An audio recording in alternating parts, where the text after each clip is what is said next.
নিয়োগে বিস্তর দুর্নীতি এবং সেই দুর্নীতি নিয়ে এবার বামেদের সঙ্গে তৃণমূলের সেটিং এর অভিযোগ কে করলেন? সেটিং এর অভিযোগ করছেন বিরোধী দলনেতা শুভেন্দু অধিকারী। 5 বছরে সিপিএম এ বিরোধী দল হয়ে কি করেছে? সিআইডি তদন্তের ভয় দুর্নীতির সঙ্গে আপোষ করা হয়েছে বলে অভিযোগ করলেন শুভেন্দু অধিকারী। অর্থাৎ তিনি এই নিয়োগে যে দুর্নীতি হয়েছে বিস্তর অভিযোগ সামনে আসছে এবং সেখানে বামেদের সঙ্গে তৃণমূলের সেই সেটিং এর অভিযোগে তুলে ধরছেন শুভেন্দু অধিকারী। তিনি বলছেন যে 5 বছরে সিপিএম এর বিরোধী দল হয়ে তারা কি করেছে, বিরোধী দল হিসেবে তারা কি কাজ করেছে, সেটিং এর অভিযোগ করছেন বিরোধী দলনেতা শুভেন্দু অধিকারী। তিনি পরিষ্কার বলছেন যে সিআইডি তদন্তের ভয় দুর্নীতির সঙ্গে আপোষ করা হয়েছে।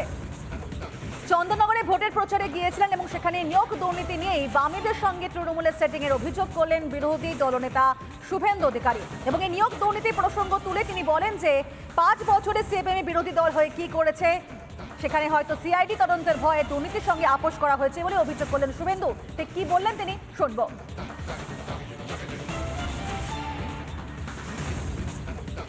বুঝিয়ে দিয়েছি 3 বছর যে আমি সূর্য মিশ্রও নই আর কংগ্রেসের বিরোধী দলনেতাও নই।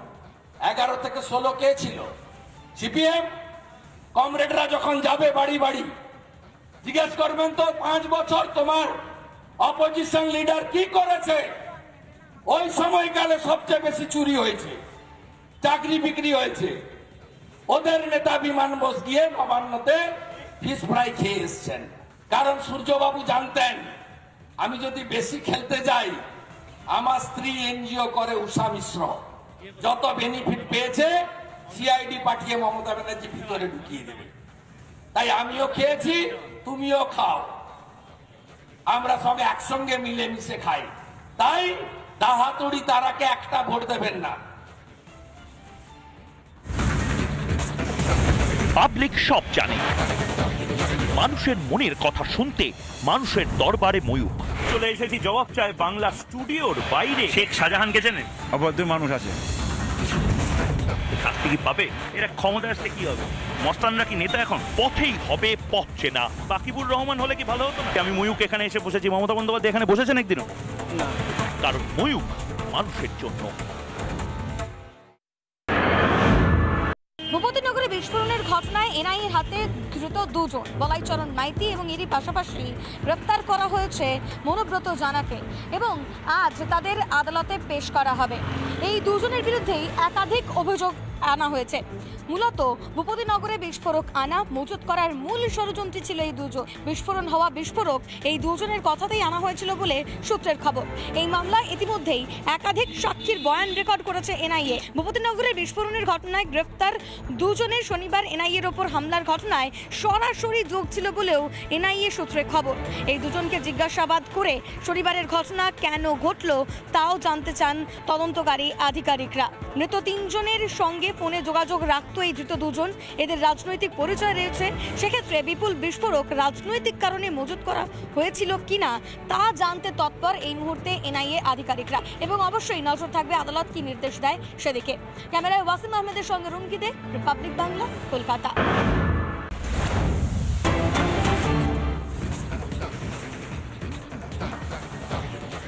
বিজেপি বাংলায় ক্ষমতা এলে সংগ্রামী ভাতা দেওয়ার আশ্বাস দিলেন শুভেন্দু অধিকারী।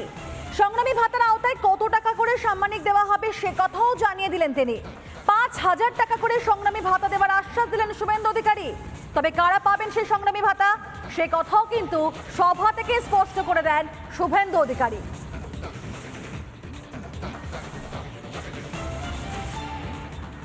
আমরা যেদিন সরকার করব না, তোমাকে পেনশন দেবো। যতজনকে জেল খাটিয়েছে বিজেপি সরকার যেদিন রাজ্যে আসবে সবকে সংগ্রামী ভাতা দেব। আমরা সংগ্রামী ভাতা দেব, 5,000 টাকা করে ভাতা দেব যতজনকে জেল খাটিয়েছে। আর যে আইওরা মিথ্যা রিপোর্ট দিয়ে এদের গ্রেপ্তার করেছেন তাদের নাম লেখা থাকলো, এটা হুঁশিয়ারি নয়, এটা সতর্ক বার্তা কসান। এখানে 300 মামলা করেছে, সব নেতাকে জেল খাটিয়েছে।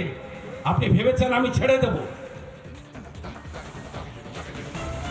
পশ্চিমবঙ্গের ভারতীয় জনতা পার্টি করার জন্য মিথ্যে মামলাতে অন্তত 50,000 আমাদের কার্যকর্তা জেলে গেছে। জয় শ্রীরাম স্লোগান দিয়ে যারা বাংলাকে বাঁচাতে চাইছে তাদের বিরুদ্ধে যদি মিথ্যা মামলা, গাঁজার মামলা, রাজনৈতিক প্রতিহিংসা মেটানো হয়, তাহলে আমরা যখন সরকারে আসব, আমরা তো সবার আগে সেই সব শহীদ পরিবার, সেই সব মিথ্যা মামলা খাওয়া যারা আমাদের কার্যকর্তা, তাদেরকে দেখতেই হবে।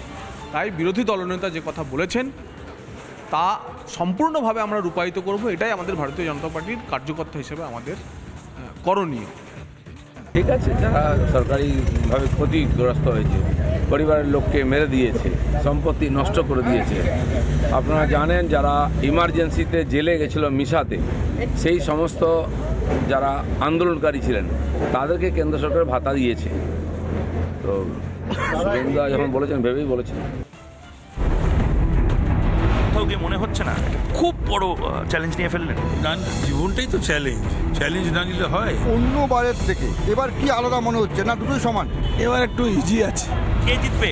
তাপসদা জিতবে। আপকি বার 400 পার।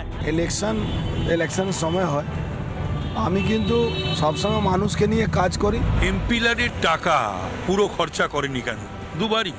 আপনার পারফরমেন্সটা কি পার্লামেন্টে? কোনো বিধানসভায় তৃণমূল প্রার্থী জিততে পারে। পথভ্রমণে বেরিয়ে জনসংযোগ দিলীপ ঘোষের। সকালেই বর্ধমান পৌরসভা 8 নম্বর ওয়ার্ডের জামতল এলাকা মাঠেই হাঁটার পাশাপাশি ফুটবল খেলে গোলও করেন বর্ধমান দুর্গাপুর কেন্দ্রের বিজেপি প্রার্থী দিলীপ ঘোষ। ঠিক এরপরই পীরপুকুর এলাকার মোড়েই চা চক্রে অংশ নেন দিলীপ।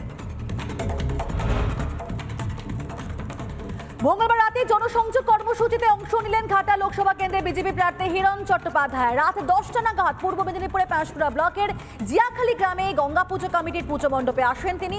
পুজো এবং আরতিও করেন বিজেপির এই প্রার্থী।